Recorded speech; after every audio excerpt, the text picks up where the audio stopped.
while other 8-year-olds were still learning the alphabet or playing tag on the schoolyard.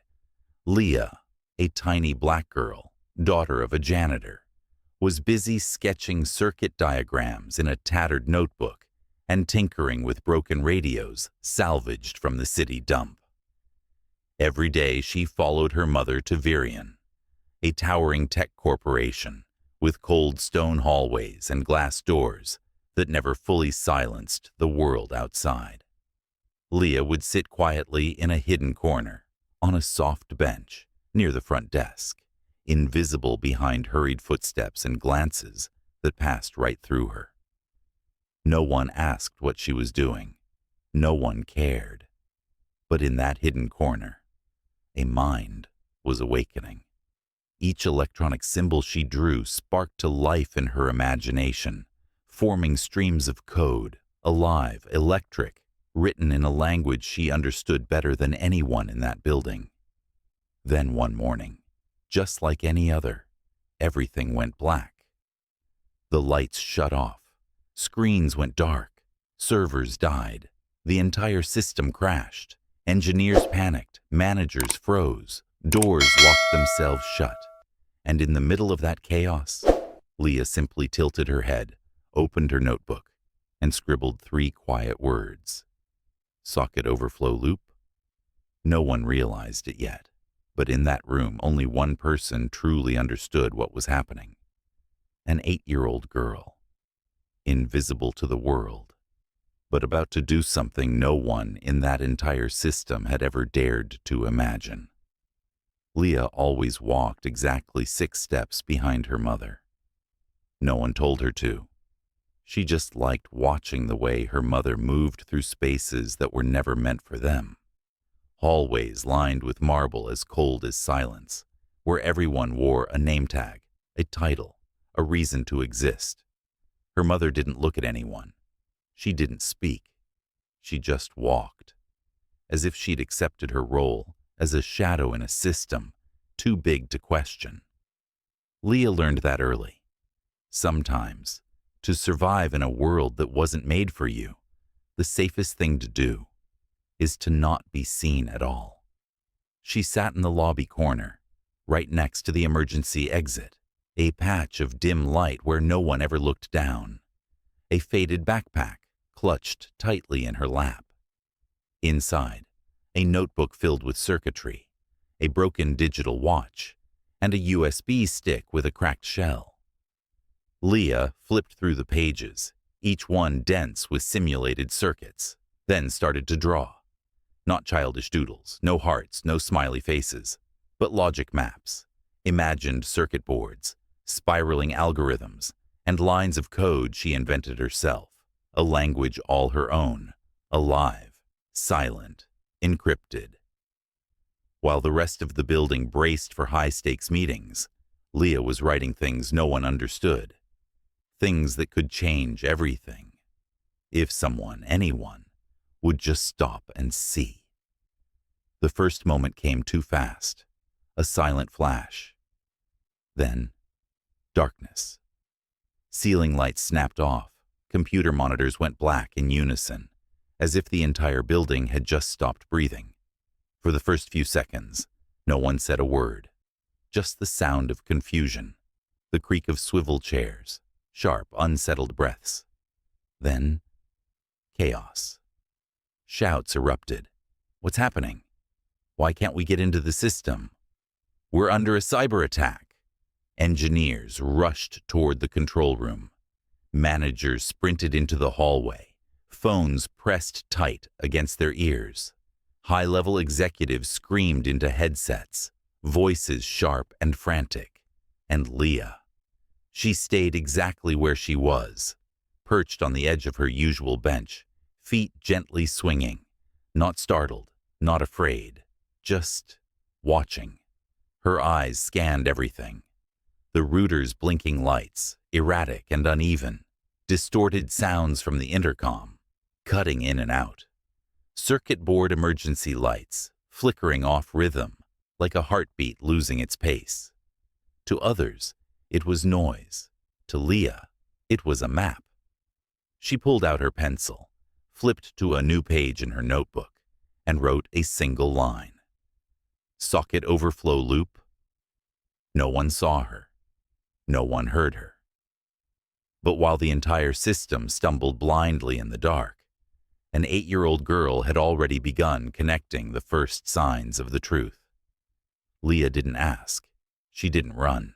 She just sat there, watching grown-ups spiral past like a storm with no direction. Her small hand tightened around the pencil, and on the pages of her notebook, the commands began to appear. Lines of code that looked like chaos to anyone else. But to Leah, they were logic. They were language. They were alive. Socket overflow loop, she wrote. Then she drew a short chain reaction between data ports, a sequence of failure conditions that could freeze an entire system. She'd seen this before, in a simulation video she was never supposed to watch. But memory doesn't ask permission. And Leah remembered. Across the room, a man slammed his laptop against the table, yelling into his headset, "I told you, no one can access the internal network." A frantic engineer shouted, "Reboot the main server," then cursed. Every server had gone dark, refusing to respond. Tension built. Orders piled on top of orders, but it was all reflex. No one truly understood what was happening. Leah did. She didn't need to guess, didn't need tools. Just by watching their reactions, she already knew. This wasn't a hardware failure.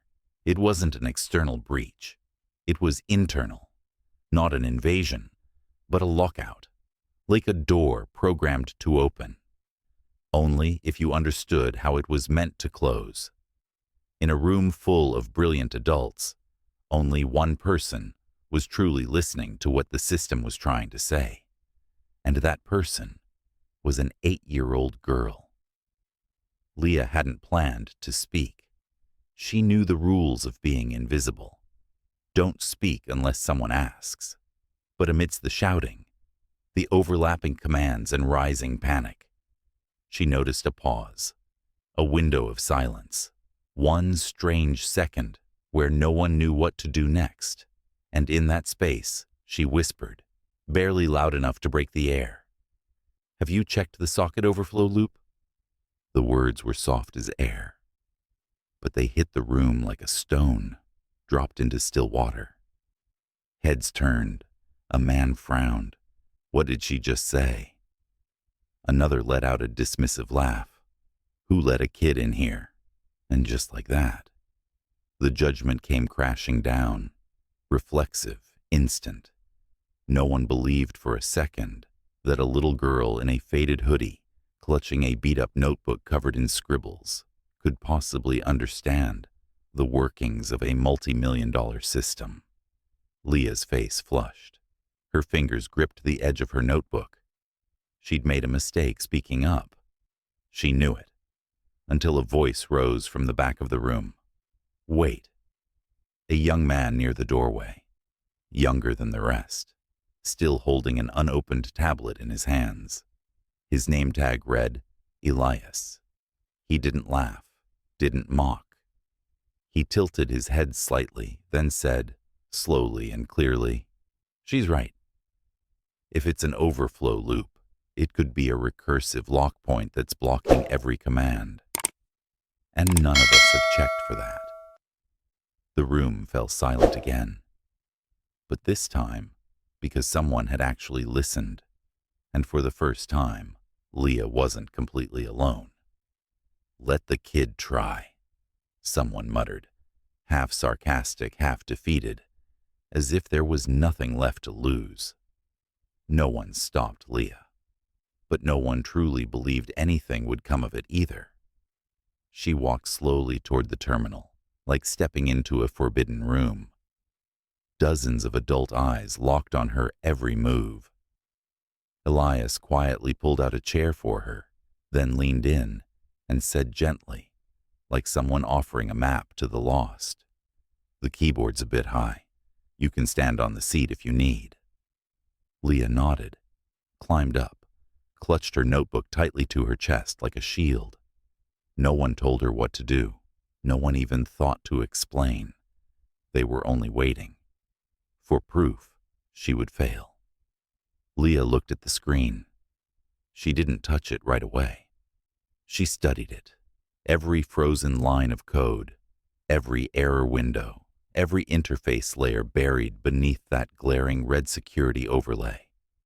Then she took a breath and placed her hands on the keyboard. Small hands, but steady. Her fingers began to move, not hesitating, not searching. She wasn't guessing. She was remembering. The first command flowed out like a melody she'd known forever. A window popped open. Silence. Another line of code. Still no explosion, no sparks. But a nearby engineer whispered, "She's in the shell." Someone else gasped, "We tried that a dozen times. Couldn't even crack it." And just like that, no one was laughing anymore. The little girl wasn't playing. She was working. Leah didn't open her notebook. She didn't need to. Everything she needed was already in her head. Not in neat, textbook order, but through the sharp instinct of someone who had lived half her life among circuit boards, system failures, and broken radios. The screen in front of her displayed a flood of frozen commands, glitched-out interfaces, data structures twisted like a maze. But Leah didn't flinch. One by one, she traced each bottleneck, typed each command without hesitation, navigated the encrypted layers like she'd walked through them hundreds of times. In her mind. She wasn't fumbling. She was remembering. Each click was precise. Each keystroke deliberate. No showmanship, no flair, just work. The people behind her, the ones who had assumed she was just a kid who might unplug the wrong cable, started exchanging glances. A software engineer whispered, "She's breaking through the second security layer." Someone else muttered, "That's impossible. Those are internal commands, not even public." But Leah didn't pause to explain. She read error codes like a familiar dialect, like she'd been silently conversing with the system for years. Embedded scripts, endless loops, recursive errors disguised as core libraries. She saw them all. Hit the exact spot, went straight to the root. No one had taught her. No one had certified her. No one ever showed her how. And no one could keep up. She didn't learn to do this. Hundreds of lines of code unraveling like a dense maze. Leah suddenly froze. A small block of script had surfaced. Nothing remarkable to most people. But to her, it sparked like a memory. The way the variables were declared, the shape of the loops, even the naming style, not following any formal convention, but shaped by habit. The kind of habit formed by someone who learned to code by instinct, not in classrooms, but in solitude. Leah had seen this structure before, in a leaked file, on an old, dusty forum, back when she was borrowing her cousin's busted-up laptop to visit places no child was supposed to explore. She had hand-copied that very code into her notebook. Spent nights trying to decipher what it meant, what it was trying to say. And now, it was here, not as a bug, but as a trace, a silent signature. She knew instantly. This code wasn't broken. It was written that way on purpose. The person who created it hadn't crashed the system by mistake. They wanted to be seen, but only by someone who knew where to look. A chill crept down Leah's spine. This wasn't a normal cyber attack. This was a message, an encrypted whisper, meant for someone like her, someone who had tinkered with broken machines, who copied code by hand, who learned programming like learning a language from a world no one ever explained. She didn't see a hacker. She saw herself, reflected in those lines of code. Leah sat in silence, her hands still moving across the keyboard. But in her mind, a different feeling was growing. Not excitement, but fear. She was following the trail of someone she'd never met, never seen, but felt she knew. Someone who hadn't learned through classes, had no mentor. Just like her. Someone who had once wandered through systems, spoken to machines because no one else was speaking to them. But instead of using that ability to explore, to build, they had chosen something else. Destruction. Not loud, not violent, but quiet, precise, calculated. A system lock so perfect, no one could even understand it. And that's what frightened Leah the most. Not the crash itself, but the reflection she saw in it. Someone like her. Same path, same language, but a different turn, into the dark. And if Elias hadn't been there, the one person who listened, if she hadn't been given that one moment to stand, to type, to be seen, would she be any different? Would she have written this code, burying her voice inside lines of cold, unspoken logic? Leah had never felt like she belonged to anyone, but now she saw it. A shadow had gone before her, lighting a path that led nowhere. And the question wasn't, am I good enough? It was, will I be seen enough to not disappear like they did? The final line of code was typed like the last note of a symphony. Leah hit enter without the slightest tremble. The screen blinked once, then shifted color. No alarms, no flashing lights, just a single thin green line glowing across the black background. A heartbeat. A system reboot window appeared. Data segments began reconnecting, like blood vessels coming back to life. An engineer held his breath, whispering, as if afraid to disturb the air. It's coming back online. Another stammered, God, she actually unlocked the system. No one clapped, no one laughed, no one dared to break the strange silence. Not the kind that comes from tension, but from pure, stunned reverence. Every eye in the room was drawn to a single point. An 8-year-old girl standing on a swivel chair, hoodie slipping off one shoulder, tiny fingers still hovering above the command key. Leah didn't turn around. She didn't need to see their faces. She knew. Behind the one-way glass, Marcus Vale, CEO of the entire Virion Technologies empire, stood frozen, no words, no movement.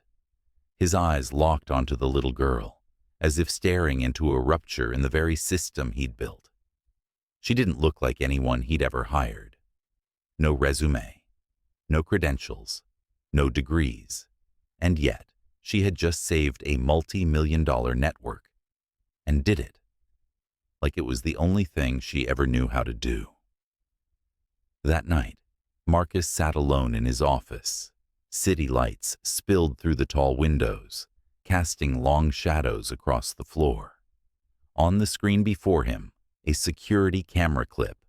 Leah, at the terminal, typing line after line as if composing a new heartbeat for an electric heart. He slowed the footage down, not to analyze her technique, but to study that small frame.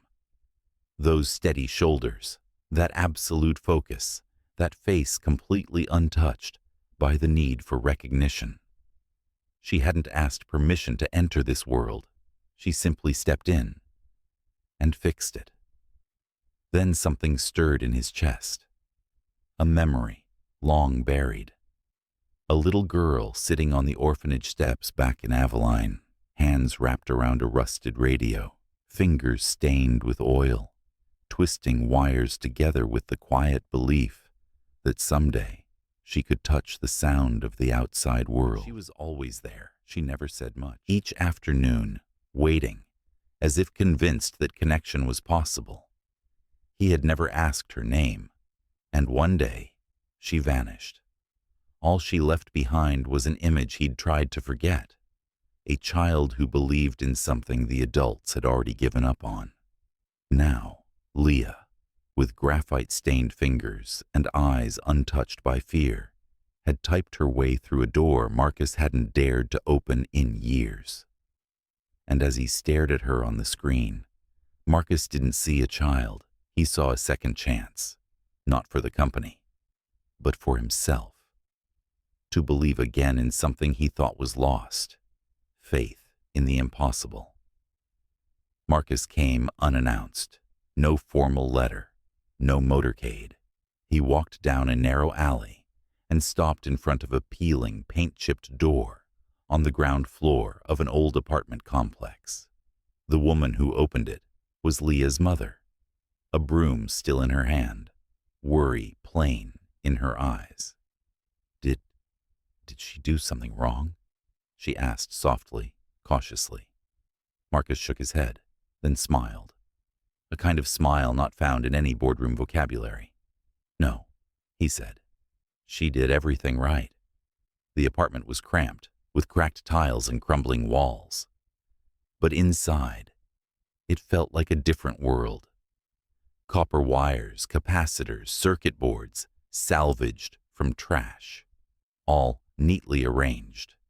At the table, a young boy was fiddling with the guts of a mini-fan, while Leah pointed at the wires, explaining resistors in a calm, steady voice, like a true teacher. No textbooks, no grades, but eyes that burned with focus and hands unafraid to bleed. Marcus stood still. He didn't need another report. He was looking at what every hiring system fails to see. Talent doesn't sprout in neat resumes. It grows in resistance. No GPA, no honors certificate, just a space to fail and someone willing to listen. Leah didn't need validation to be brilliant, but the world needed to know she existed, and Marcus understood. It was time for him to do his part, not to reward her, not to give her a chance, but to return the opportunity she should have had from the start. The next morning, before the first employee even scanned their badge into the building, Marcus was already seated alone in the boardroom. In front of him wasn't a financial report, but a brand new draft of Virian's internship policy. Every old requirement had been crossed out. No more age limits, no more GPA thresholds, no letters of recommendation, no prestigious transcripts, just one new condition, proof that you see the world differently. He called it the Forgotten Minds Initiative, a program for the Leahs of the world, children who had explored in the dark, while no one thought to look. But he didn't stop there. Alongside the legal team, Marcus established a scholarship fund, not for students at elite schools, but for minds shaped by instinct and a hunger to understand. The fund was named Second Signal, to honor the faint transmissions strong enough to cut through the noise.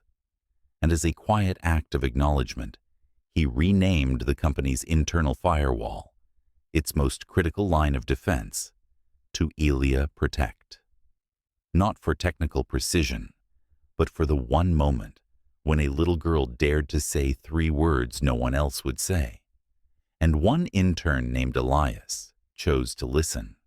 From that day forward, Virian wasn't just protected by code. It was protected by memory. A system had once collapsed because it refused to listen. Now, it was rebuilt on the very thing it had lacked most: faith in the ones no one sees. Not long after the system was stabilized, rumors began to leak into the media. The child who saved the company. Reporters came knocking. Articles waited to be written.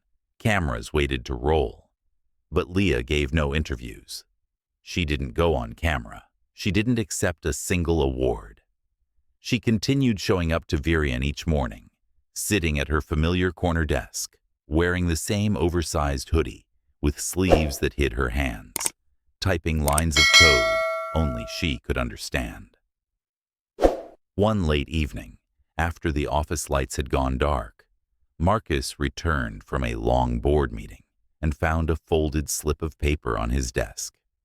No thank you letter, no pitch, just a small, simple line written in pencil. Thank you for seeing me. Truly seeing me. Marcus didn't sit down right away. He stood there for a long time, the note resting in the center of his palm, as if he were holding something too fragile to crease. The system had been saved. Yes. The losses had been managed. Also true. But the thing he couldn't look away from, the thing that stayed lodged in his chest, was that one short sentence. A thank you not for power, not for rescue, but for something heartbreakingly simple: to be seen. In a world of cold technology and indifferent performance reports, he realized, sometimes the most important thing isn't who's the best, but who was seen just in time before they disappeared.